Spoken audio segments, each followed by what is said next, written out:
Hello sir, నాకు పాకిస్తాన్కి పంపిస్తా అన్నారు కదా మీరు. అవునమ్మా, అవును. నాకు పంపియండి. నేను 100 మందికి చంపేది వస్తాయని ఒక్కరికి చంపుకుంటా. అది ఆ 2% మంది వినండి. 8th క్లాస్ బొడ్డోడు ఎంత ఉంటాడు? 8th class. ఇప్పుడే పంపియండి. ఏం చేసి వస్తావు వెళ్ళి పాకిస్తాన్కి వెళ్ళి?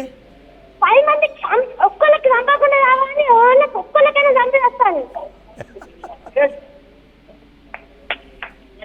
హలో, వినబడుతుంది, మాట్లాడు నాన్న, మాట్లాడు. ఆ 2% మంది వింటారు నువ్వు మాట్లాడేది, మాట్లాడు.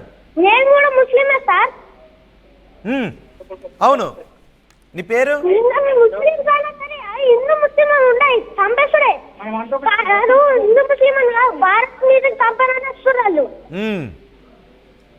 నేను కూడా చంపుతాను, పంపించండి సార్. ఏం చేసి వస్తావు పాకిస్తాన్లో? పాకిస్తాన్ పంపిస్తే ఏం చేస్తావు?